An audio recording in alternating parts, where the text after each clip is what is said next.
Hello, and welcome to FFRF's Ask an Atheist. I'm Rebecca Markert, the legal director here at the Freedom from Religion Foundation. And I am Andrew Seidel, the Director of Strategic Response here at FFRF. This is our first show of 2021, our first show after the attack on our Capitol, which is the subject of an impeachment hearing that is happening right now. In our first show after the election, Rebecca and I spoke with Seth Andrews about our divided country and whether it was possible that we were no longer living in a shared, objective reality.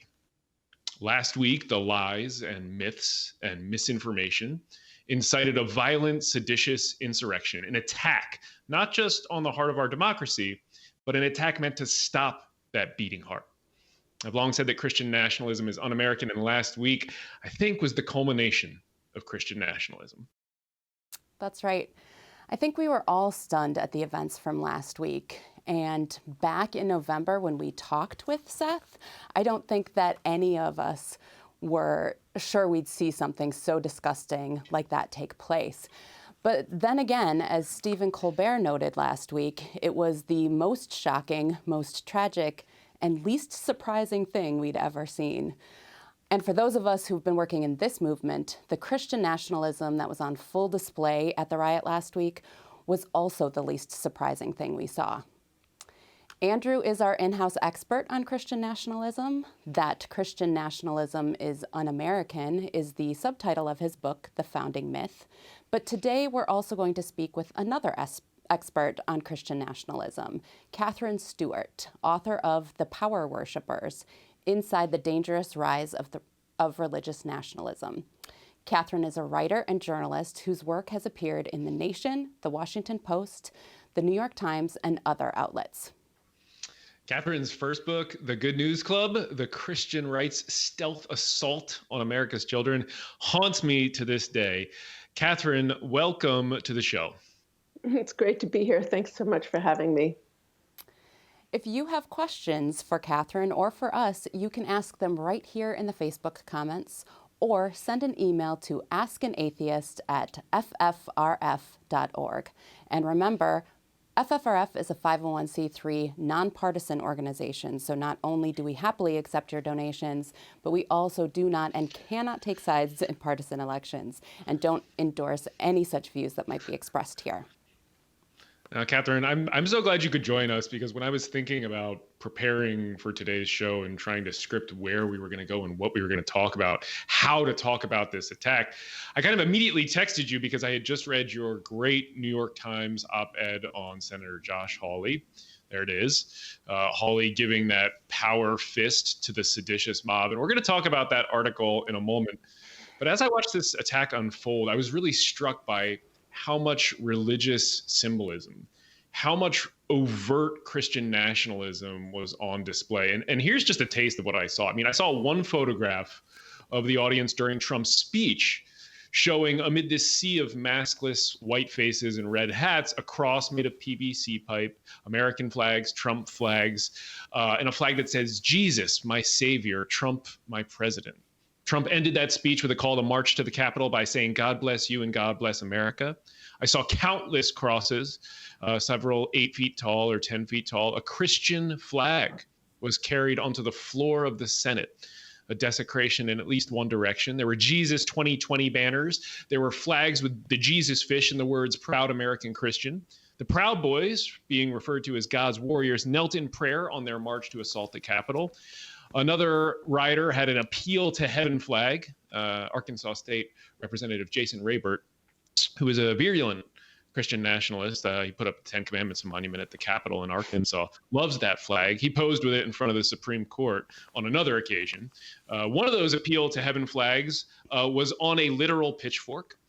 "Make America Godly Again," a new spin on MAGA, was embroidered on an American flag and flown at the insurrection. When it wasn't flags, it was handwritten posters that said "Jesus saves," that cited Bible verses or said "In God we trust," with little crosses in the corners. Jeffrey Goldberg, writing at The Atlantic, he was there in person, and he said the conflation of Trump and Jesus was a common theme at the rally. Give it up if you believe in Jesus. Give it up if you believe it in Trump. There were people there who were part of the Jericho March, encircling the Capitol in prayer and blowing shofars, those ram's horn. And the instinct, I think, of a lot of people is to laugh that off. But the Battle of Jericho is this biblical battle that's a genocide in which the biblical God commands his warriors to sack a town and kill and burn everything in it.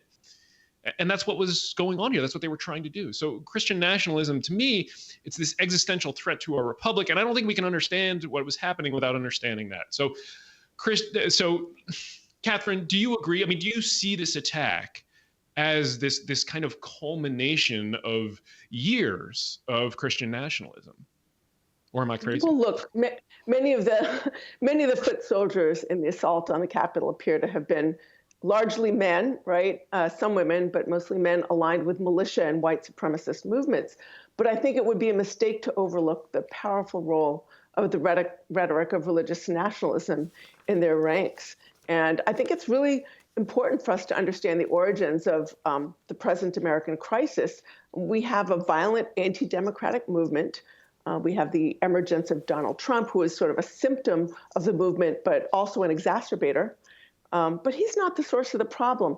And I think there are many pieces of any explanation. A lot of them are out there in the public discourse. We know that America's history of racism is a part of it. We know that America's escalating inequality is also a part of it. But I think there's a part of the story that people are really reluctant to look at because it touches on something that Americans like to think is private and sensitive, and that is religion. Religious nationalism is really central to the explanation of this crisis. You really can't explain how Trump came to power and how so many leaders in the Republican Party today, unfortunately, and also religious right leaders, are so hostile to democracy unless you understand something about Christian nationalism and how it functions. So I want to talk about the article here, and you just said, and you also wrote in your piece for the New York Times, although many of the foot soldiers in the assault on the Capitol appear to have been white males aligned with white supremacist movements, it would be a mistake not to or to ignore the rhetoric of religious nationalism. So why don't you tell us about the pastors you mentioned in the article too, who the day before were signaling strong support for these riots. One pastor that you mentioned, Greg Locke, actually filmed himself burning a copy of Andrew's book. But tell us, if at all, did they respond after they saw what actually happened at the Capitol? I saw a lot of religious leaders' response. Many of them decried the violence. Many of them made sure to decry it on both sides, which is, I don't know quite what they're talking about there. How very kind of them. But I have not seen many who seem willing to examine their own role in fomenting this kind of militant opposition to democracy and fomenting the kind of fervor with which this group attacked the Capitol. You mentioned Jericho March earlier. Andrew, I listened in on some of those speeches. Kevin Jessup, another religious leader, said something like, I don't have the quote in front of me, but like, we are created as men of war, So there's this kind of very warlike rhetoric that has permeated the movement actually for some time. And I think often it's easy to read that type of rhetoric as very metaphorical, right? A lot of people understand faith, certain aspects of faith as metaphor, and that's absolutely fine. But the sort of consistent warlike, what they're really doing is declaring war in a way on a modern, liberal, pluralistic democracy. And that gets to the critical point about this ideology that drives the movement, not necessarily the sort of, rank and file, which is a wide range of people, many of whom are absolutely horrified by the attack on the Capitol. But when you look at the leadership of the movement, they're really wildly and profoundly hostile to democracy. They see liberalism as just like a failure.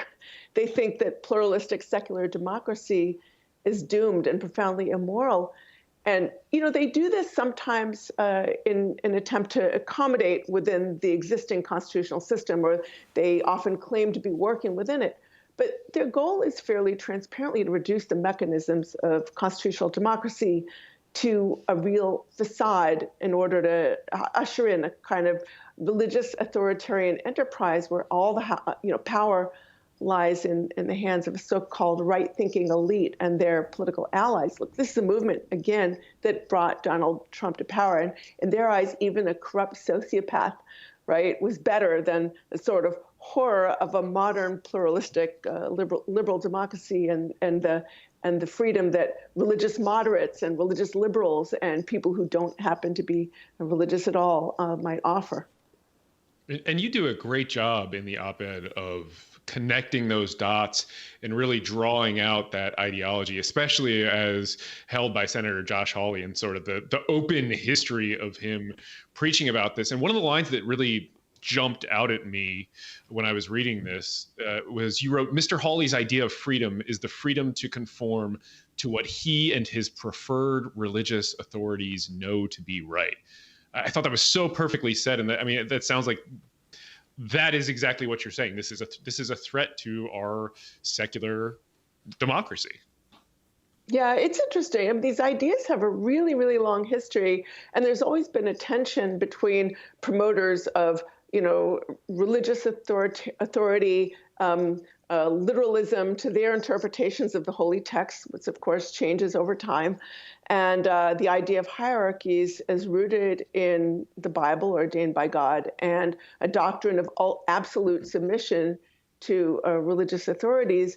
And then other religious voices and non-religious voices who argue for a more kind of, the idea that, people have a certain amount of freedom to sort of find meaning in their own lives, and that grace comes to those who do good things and not just to those who submit to the right doctrines. These tensions have played out over history in America and also, even before America's founding. But, here's the thing about Josh Hawley. For me, he's, first of all, he's as perfect a representative of a certain aspect of the Christian nationalist project as you can get, right? He's a product of the elites. He's a Federalist product of the Federalist Society, in combination with the sort of influence of all the sort of right-wing think tanks and other hyper-conservative initiatives that make up the movement. But he's really just a symptom and not a cause. One person explained it as that he's like the product of a Christian nationalist version of affirmative action, which I thought was actually a pretty interesting. I mean, going up through the Supreme Court and clerking for Roberts after doing a circuit court, getting then elevated even further and into politics by the Federalist Society. I mean, becoming Missouri Attorney General for like the briefest flash in the pan, which he seemed to use mostly for political. Anyway, interesting. Continue. I completely interrupted you, Katherine. I apologize. No, it's quite all right. I mean, there's no doubt he's very ambitious, and he has received his education at some excellent places, but you can never really know what's in people's minds. So you don't, and what's in their hearts. So it's hard to know how much of his messaging, particularly around the sort of promotion of this lie of the stolen election, is what he really believes, or whether it's just sort of part of his calculus of ambition. But what's more important to me is that if this is a sort of con that he's playing, if he's just sort of exploiting irrationalism and fear for political gain, he's kind of taking the con a lot further than he has to. And you can see that in his speech to the American Renewal Project, where he cites, you just got to listen to some clips of it, and you can kind of see that it's actually quite, he uses a lot of signaling, the kind of signaling to this crowd in particular, which has like well-known sort of Reconstructionist bent. Many of the members do, and he's using signaling to sort of show that he sort of conforms with their ideas. And I think, con or not, what he's doing is incredibly dangerous. He is somebody who has sworn to uphold our secular constitution and represent all citizens, regardless of faith or no faith. And, he's one of these people who, though, believes that his role as a representative is one that is part of his ministry. And he talked about that in the speech that you just mentioned to the American Renewal Project. We actually do have a clip of some of the quotes that he had from there. Bruce wants to play that. Here is what we are charged with as Christians. It's actually very simple, I think. As believers, we are charged to take that message that the Lord reigns, that Jesus Christ reigns, that he is risen and is seated on the throne. We are called to take that message into every sphere of life that we touch, including the political realm. Amen? So for those who say that you are welcome to practice your faith between 11 and 12 on a Sunday inside the walls of your church, I'm afraid we have to respectfully say, not going to happen. Because the Lord Jesus is Lord for more than that 1 hour on Sunday mornings, is he not? He is Lord over every sphere of life. He is Lord over every dimension. As Abraham Kuyper, the great Prime Minister of the Netherlands, theologian, once put it, there is not 1 square inch of all creation over which Jesus Christ is not Lord. So FFRF actually wrote a letter to him back then, objecting to his speech. He was doing it in his official capacity as Missouri Attorney General, a public office that he also referred to as part of his public ministry. And in your article, you reference this speech and then talk a little bit about the American Renewal Project. So I was wondering if you could just explain to our viewers what that is and what they believe. Oh, American Renewal Project was founded by a fellow named David Lane, who has long worked behind the scenes to bring together right-wing pastors and Christian nationalist figures like David Barton with politicians who are sort of favorable to their agenda. And so that's what they are. And I thought that Kuyper quote was really interesting. My point in the article is not about Kuyper per se as a theologian. He has been sort of viewed and interpreted in different ways, but really about his perceived role in Dominionism and Reconstructionist ideology. Rousas J. Rushdoony is sort of mid-century theologian who was incredibly hostile to democracy and called it actually a heresy of democracy, the heresy of democracy. He was a big fan of Kuyper. The comment is also really about the signaling function of the Kuyper reference for Hawley, in particular in this setting, in context, specifically in the context of addressing a gathering of people with fairly well-known Reconstructionist leanings. So I want to just give you an example. He talks about spheres of influence, Hawley does in the speech. And there's a fellow named C. Peter Wagner. He wrote, he's known as a father of Dominionism. The idea that right-thinking, sort of hyper-conservative Christians should take control of what they call the 7 mountains or molders of culture.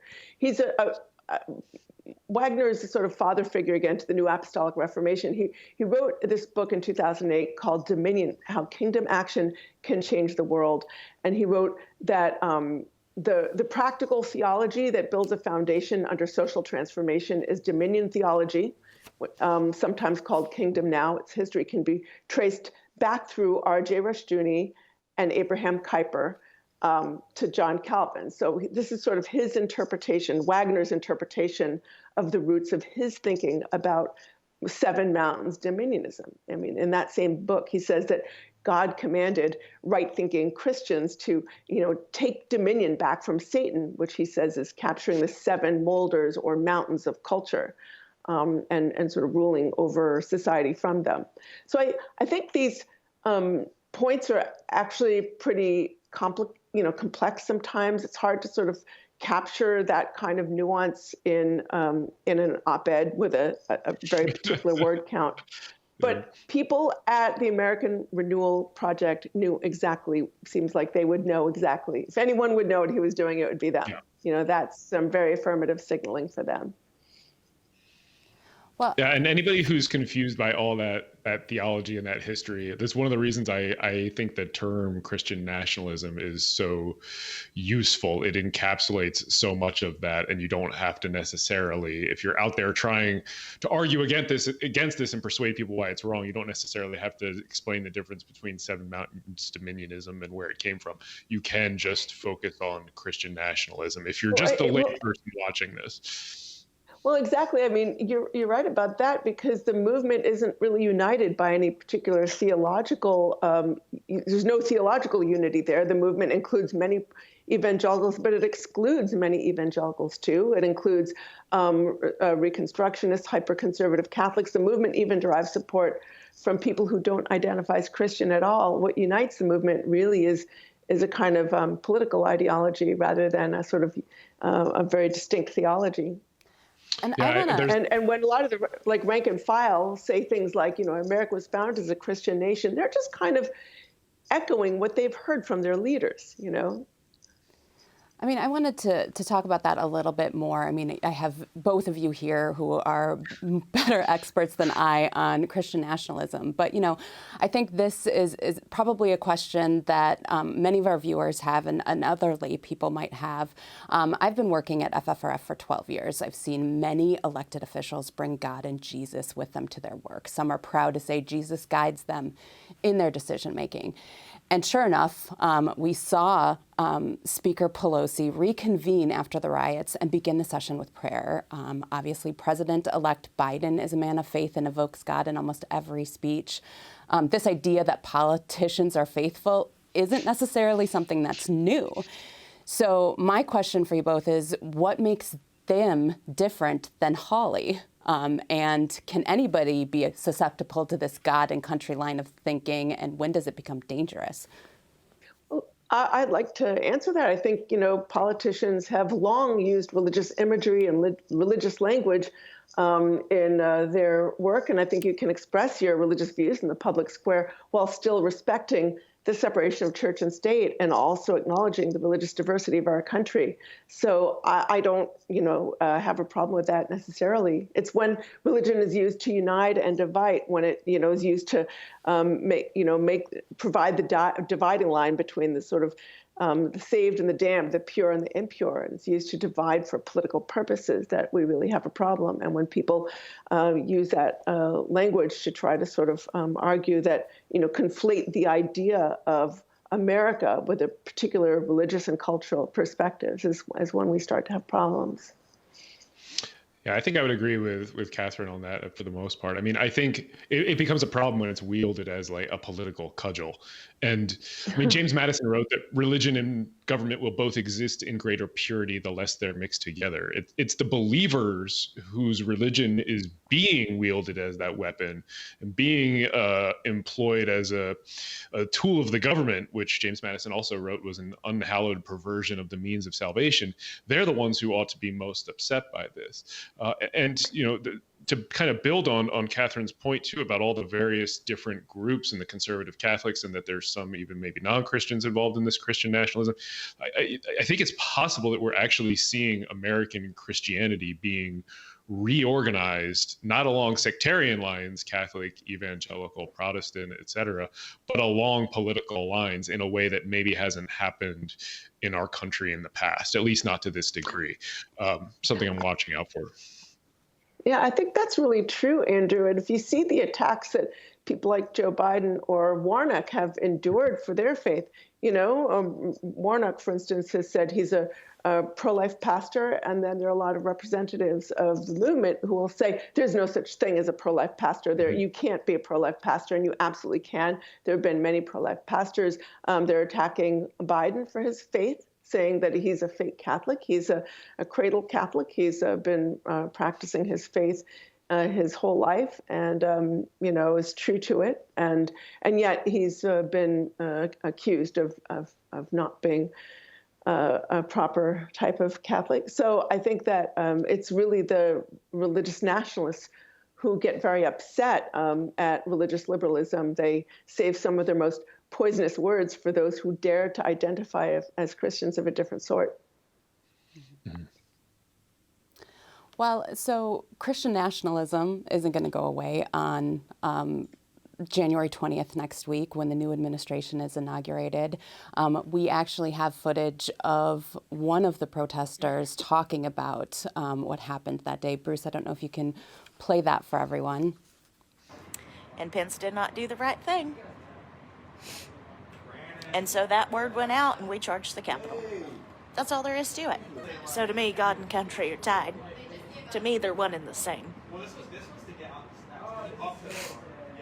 We were founded as a Christian country, and we see how far we have come from that when they make an absolute mockery of us and pray to some heathen god and say amen and a woman.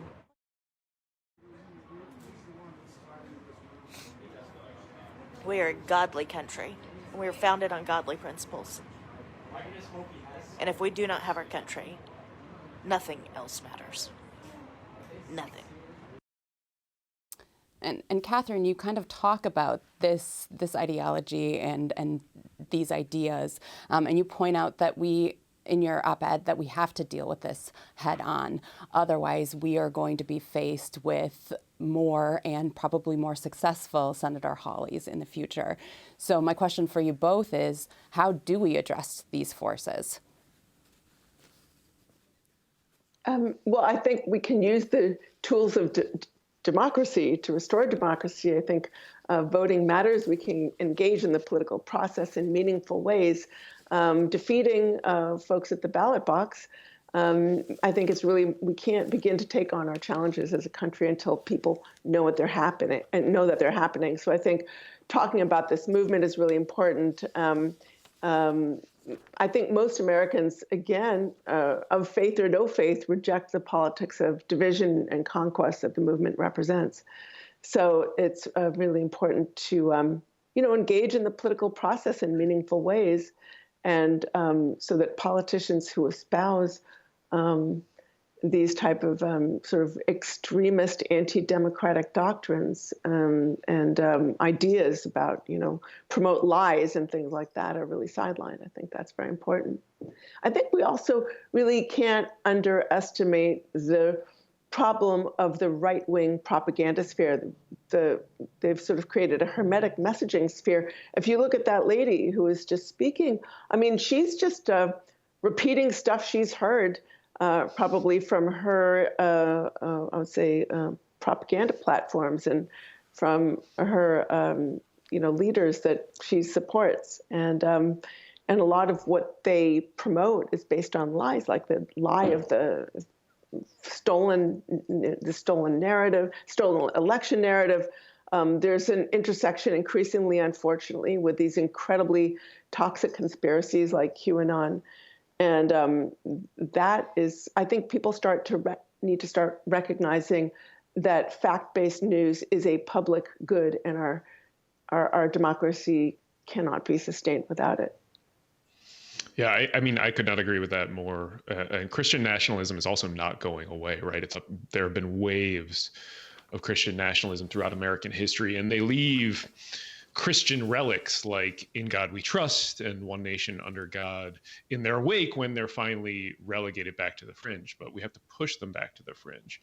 I mean, Katherine, you wrote your last op-ed before this Hawley op-ed was about how Christian nationalism is not going away. Everybody should go read that one too. And I think that people can't push back against this movement if they don't know how to refute and repudiate the lies and the myths that underlie it. And that's really what I try to do in The Founding Myth, is to give people the tools to persuade and convince and prove that this movement is fundamentally un-American, that America will never be a Christian nation, because the moment it becomes a Christian nation, it will cease to be America. That Christian nationalism is fundamentally and irreconcilably opposed to the principles that this nation holds most dear. Christian nationalism is authoritarian. It is an identity that's based on accepting lies, and especially political lies about the American government, because they fit better with that identity. It's lawless in a way because it believes itself to be acting and lying to further a higher law, God's law, not man's, and that our government is based on that law. To a certain extent, Christian nationalism fetishizes violence, right? I mean, we already talked about this a little bit in their holy book, against their savior, against themselves, and throughout our history, really. I mean, that we mentioned the Jericho March and their shofars, and downplaying that this is genocide, that they're elevating this example of genocide. so people need to educate themselves really about the threat that Christian nationalism poses with books like Catherine's The Power Worshippers, and learn how to persuade people away from it, to get into their media bubble and deflate their arguments with arguments like those that I try to raise in The Founding Myth. And then I think the number one thing is, when you encounter Christian nationalism, you do your duty as an American citizen to oppose and challenge its lies and myths with reality and facts and truth. We can't just sit silently by and let them continue to repeat these things over and over again. Yeah. And I think, Rebecca, if you're okay, we're getting on to 30 minutes. I think we maybe ought to move on to we're getting a ton of questions, it looks like, from our awesome audience. So I think we should take questions now. And before we do, I just want just one more thing. I mean, we haven't talked about it. I really wanted to. There's so much that we could talk about today, and I think we could go for hours. We're not going to do that to you. But let's remember that COVID is still raging.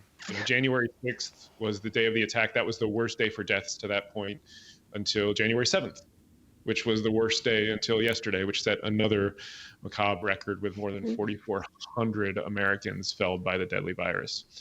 And then during the attack on the Capitol, so few people wore masks, including Capitol Hill staffers, that we now know that Representatives Pramila Jayapal, Brad Schneider, Bonnie Coleman have all tested positive for the coronavirus. So think on that as we answer these questions. So, Katherine, this first one is directed for you. Can you speak to the threat and how it has changed since the deplatforming? Are these groups and individuals organizing elsewhere? If so, where? Do you have any information on that? If you're asking about the changes in the recent days since January 6th. I think that's what they're getting at, yes. Yeah. I mean, I'm not, I would have to sort of research that more closely. But I have been looking at some of the right-wing religious leaders. Something that I have noticed that's interesting, it's not really being widely reported on, is within certain aspects of the sort of charismatic world, there are some pastors who are sort of the folks who were sort of prophesizing that Trump was going to win, et cetera, and this is, all going to be kind of smooth sailing, are starting to, I've seen a video of a couple of those folks dialing back and starting to sort of, but this is just, it's early days. We'll sort of see how it all plays out. One of the things I loved about your book was I always think it's kind of like your book sort of opens the back of the watch that is Christian nationalism, and you get to see all the gears and how they interconnect and where the funding is coming from and who's moving who. It was really, to me, that was a fascinating read. So if you ever write anything on that, definitely let us know. We'll put it out. And Rebecca, I had a question for you too. This one is from Andrew. You worked in the Capitol. You were there. You worked there for a senator. You were there during 9/11. And I really, I texted you as this was going on. I mean, what did you feel watching this attack unfold? Yeah. So there's a lot to unpack here. And obviously, a lot of my feelings are not about Christian nationalism here. You're right. I was working for Senator Feingold during 9/11. I was there that day and was evacuated from our offices on Capitol Hill, and we went and sought refuge at the senator's apartment. And while we were there, I actually called my dad and told him where we were. And while I was on the phone with him, the Capitol Police came into the building where we were and said they were evacuating the entire Capitol complex because there was a plane that was still unaccounted for. We would later learn that was Flight 93 that went down in Pennsylvania, but that they were concerned that it was coming towards the Capitol, and so we needed to evacuate from that area too. So we went to another location further away from the Capitol, and that's where we spent the day. Then it wasn't over because a month later, there was a bioterrorist attack at the Capitol with the anthrax attacks in October of 2001. So there's a lot going on. And as I was watching the events unfold, I think I felt a lot of what everybody else was feeling, shock, disbelief, sadness, and confusion. And I do remember writing to another friend who was checking in on me to see how things were going. And I said, somebody's going to die today. And she was just like, no way. And I was like, you don't barge into a joint session of Congress without gunshots being fired. I think I was a little surprised at how few people were arrested. 5 people did die that day, and that is horrific. I would have imagined that it would have been more given what they were doing. It was so close to being more, I think, too, right? Like, yes. We got lucky, really. Yes. And I mean, I think that is a lot of it, too, is just watching this unfold, knowing the halls that they were storming, where they were going, seeing the video of that officer who redirected them, and knowing, yes, of course, if they had turned right, they were going to go into the Senate chamber. Just knowing those halls so intimately was terrifying. The next day I was feeling sad and angry because this was a place where I began my professional career. These are my stomping grounds. This is a very hallowed place. You are very respectful of the space that you're walking in. And I have fond memories of the work that we did there. And, it is just a place that means a lot to me. And our group, the people who used to work for Senator Feingold, we're still pretty close, and we have a page. And over the last week, we've all been kind of checking in on each other, seeing how we're doing. And it really came to light that I think what a lot of us are experiencing is PTSD, because we know what it feels like to be in your workplace and not feel safe, and to be angered at what's happening, and to see that division play. The one thing that really saddens me is that what we felt in the immediate aftermath of 9/11, I'm not sure that the young Senate staffers are, and other staffers, Hill staffers, are feeling right now. I remember going back to work on the 12th and feeling this great sense of unity and camaraderie with Hill staffers. People were just nice and kind, and everybody was comforting each other.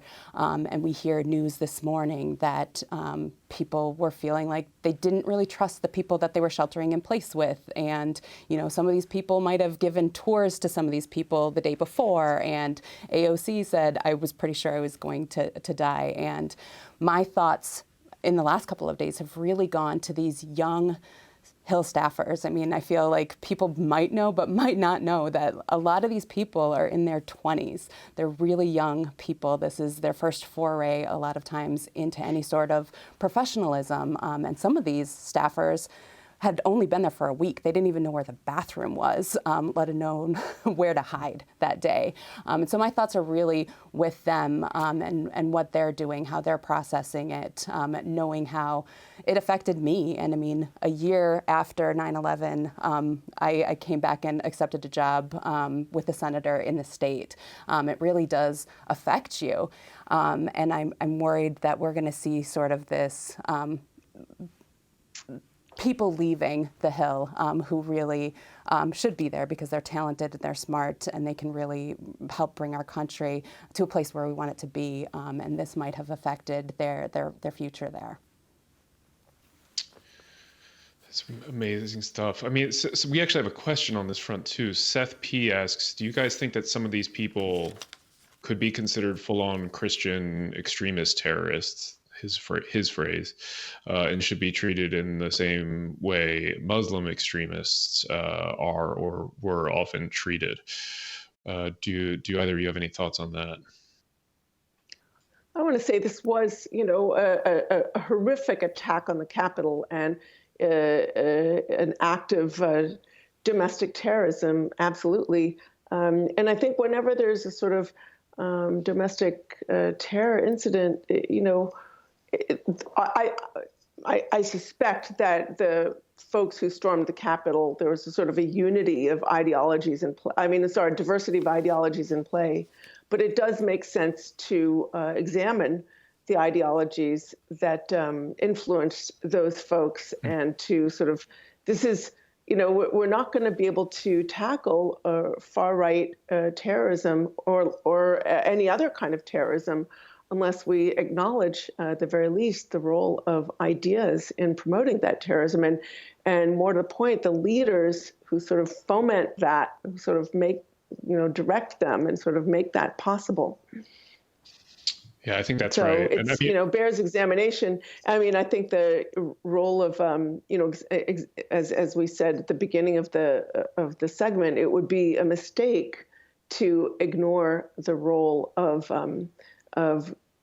religion or the sort of influence of religion in some of the folks who are storming the Capitol, as it would be remiss to ignore the sort of anti-government ideology, the sort of acceptance of the lies of a stolen election, and where does that come from, and where does the radicalization come from? It's always really important to do that. Yeah, I think that's right, and I think we're definitely going to see a full investigation. But you're absolutely right. We focused, because we're the Freedom from Religion Foundation, on the religious and Christian nationalist aspect of this. But there are, of course, you already mentioned the QAnon. There's the white supremacy aspect, and getting a little more to the back to the questioner's point too, right? Like the FBI and I believe it was Department of Homeland Security said back in the fall that it was the white supremacists, domestic terrorist groups that are the biggest threat to our democracy. These are things that we need to be investigating and looking at. And I think we're going to see a lot more on that as a result of this attack. Brian Gordon asks an interesting question. He says, we've never had theocracy in America. Why do Christian nationalists think they can gain the support of the average American? Interesting question. That is a really interesting question.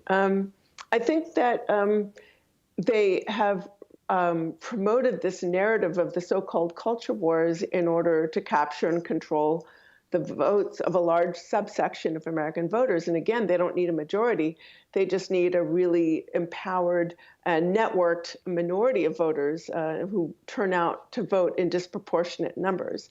And that's exactly what they do. I mean, I think it was George Barna, the evangelical pollster, who noted in 2016 that the most devoted sort of religious right supporters, people who probably are, accepting these Christian nationalist ideas, they're only 10% of the population, but they vote in vastly disproportionate numbers. 91% turned out to vote in 2016. 93% of those supported Trump. And of course, they're supporting other far-right candidates for other public offices. And he said that the numbers were even higher in the 2020 election. He said something like 97% of them turned out to vote, of that small number, which was, by then, 2020 said it's only 9% of the population, but 97% turned out to vote. And that's how they have won in the past, by turning out a minority of voters to vote in disproportionate numbers. And that's a lot of sort of what the machinery of the Christian nationalist movement is directed to do, is to turn out those voters and also to sort of promote divisive messages that persuade some folks who are sort of outside the movement to either sit out the election or perhaps vote for a different candidate. So it's like, when people talk about the movement, they often talk about the culture wars. They talk about the debate over abortion or LGBT equality and the like. But in a way, sometimes those are just like the shiny baubles that the leaders of the movement will dangle in front of voters to try to get them to support a particular political candidate. And they can get the rank and file to support political leaders who they might not actually agree with their other areas of policy. This is the party that claims to stand for family values, and yet the sort of far-right sort of leaders that are allied with sort of libertarian economic interests are actually supporting economic policies in many instances that make it harder for, and domestic policies that make it harder for American families to succeed. Yeah. That's always a fascinating aspect of this to me. Rebecca, did you want to add something? No, I mean, I just thought that was really a great point about the, dangling abortion in front of people, because I do think, particularly in 2016, when Trump had mentioned the abortion in the 9th month. I feel like that was a point during the election where there were people who probably didn't agree with a lot of things that he did or said, who were going to vote for him just because of on that issue. So I think you're absolutely right, Katherine, there. So we've got 2 more questions. So Ann Ben Dixon asks, is there any academic research on the role of early religious indoctrination and later racist or dominionist or terrorists beliefs? I'm sure there's a lot. I mean, I have a whole bookshelf of books behind me that are just fantastic, and I could, rattle off a number of really wonderful writers, including Julie Ingersoll and Kirsten Kobes-Dumez and Sarah Posner, and so many other fantastic writers whose work has influenced mine, people like Peter Montgomery and Fred Clarkson. I mean, the numbers are just, there are too many people to name who have done both academic and non-academic research. I mean, if you're asking for recommendations within the academy specifically, I'd have to go over to my bookshelf and find some books to pull. I mean, we can add Andrew Whitehead and Sam Perry in their new book. Andrew Whitehead and Sam Perry have done extraordinary sociological research on Christian nationalism and sort of. I mean, the first book I remember reading about Christian nationalism was Michelle Goldberg's Kingdom Coming, which I think was like 2006. I feel like she maybe saw this before a lot of people. She saw it before anybody. Her book and Jeff Charlotte's book were the first books I read on the topic, and they just blew my mind and sort of changed my life. I sort of fell down a rabbit hole and can't get out. Yeah. And I mean, and again, I'm trying to tie a little bit back, right? This was a largely white crowd. There was a big QAnon part of the crowd, but those ideologies, they really are they're intertwined and interwoven, I think, with Christian nationalism. When we speak of Christian nationalism, we're often speaking of white Christian nationalism, and the overlap of religion and QAnon, I mean, it is being explored more and more, and I think there's more evidence for it. I did write about this a little bit in The Founding Myth in a slightly different way. I talked about how the religious mind is primed to accept lies, and that when it's presented with an extraordinary claim, it doesn't demand extraordinary evidence, but it instead engages faith to overcome skepticism. Religion has taught evangelicals to accept rather than to question. And you have this constant waterfall of outright lies from Trump landing on those amenable minds. Remember, his support was greater with regular churchgoers than it was with lukewarm believers. So, I mean, to me, there does seem to be this tie between the greater the faith, the more subordinate healthy skepticism kind of becomes. Well, we can't forget, though, that, a lot of people who are religious moderates and liberals anchor their commitment to equality. In fact, there was separation for church and state in their faith as well. So, but I do want to go back. There's just another writer who's, when you're speaking about QAnon specifically, Catherine Joyce has done some incredible writing about QAnon and the influence within the sort of hyper-conservative aspects of parts of the Catholic Church. And she did, I think it was in either Rolling Stone or Vanity Fair. It's a really tremendous article, and it is a wonderful piece. I have to check that out. And questions are still coming in, and we got one that builds on what we were just talking about. So I'm going to ask it, even though we're closing it out. They're basically asking about extreme Trump supporters and the parallels between those extreme supporters and cults, and that so many of Trump's tactics and messaging is similar to that of cult leaders. And how do we address this Trump cult, as he puts it, Jason Wright puts it, and avoid the dangerous escalations that occur within these cult organizations? Well, I think that, there are cult experts out there who sort of study how to sort of burst that hermetic bubble, the sort of idea that you're going to tie your identity to that of an authoritarian leader. So it's a challenge. It is. And the last question is I guess it's more for Rebecca and I. Rebecca, you should go first. Somebody's asking why FFRF is wading into impeachment and removal and terrorism in this attack, and kind of how it's part of our mission. I think we've done a good job of explaining why Christian nationalism is, but do you want to take a stab at that first? Yeah, I mean, part of FFRF's purpose is being a watchdog organization to defend the Constitution, a specific constitutional principle, separation of church and state. But we're really defenders of the First Amendment. And when our secular republic is attacked, we need to take a stand and ask the people who are responsible for those attacks to step down and get out of the way. I think this is an issue area that we need to be active on, because our very institutions are being attacked, and that is something that Andrew and I have been also, have sworn to uphold the Constitution. And when that is being attacked and those principles are being attacked, we have to fight back. Yeah, I mean, I think that's a great point. I've actually come back to that oath quite a bit lately. I mean, Rebecca and I swore an oath to uphold the Constitution.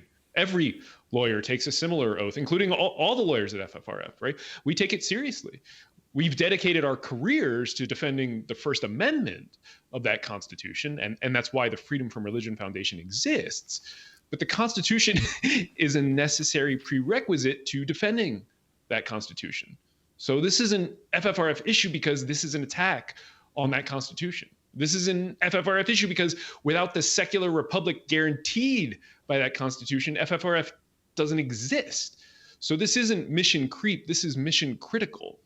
I mean, an analogy might be that FFRF is a doctor, and normally we spend our days trying to excise the cancer of Christian nationalism and theocracy from the body politic. And we've been fighting that rapidly metastasizing monster for decades. This time, it attacked the vital organs of our democracy.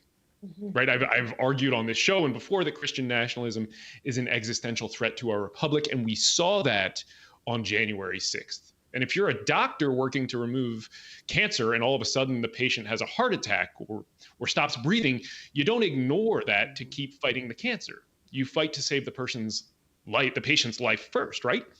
And that's what we are doing. That is how serious this is. The fight to hold the people who committed and fomented this violent, seditious insurrection and justified it with Christian nationalism rhetoric, that is absolutely fundamental to FFRF's mission. And I'll get off my soapbox now. Katherine, do you want to add anything to that? You're like an honorary. I think you said it well. You said it very well. Well, I mean, we are getting more questions. We're not going to wade in on whether we think, we're not going to wade in on some things that would be irresponsible for us to wade in on, such as what's going to happen next week and things like that. You're going to have to stay tuned for the news on that. But that is going to be our show for Ask an Atheist for this week. Thank you for joining us. Please, please, please go pick up a copy of Katherine's book, The Power Worshippers: Inside the Dangerous Rise of Religious Nationalism, wherever fine books are sold, including at FFRF's store. It is a must read if you want to understand what is happening. And you can also get a copy of Andrew's book, The Founding Myth: Why Christian Nationalism is Un-American, there too. And be sure to check out FFRF's TV program, Free Thought Matters. This week's guest is British philosopher A.C. Grayling, who talks about his life, how he became an atheist, and how freethinkers should be reacting to the COVID pandemic.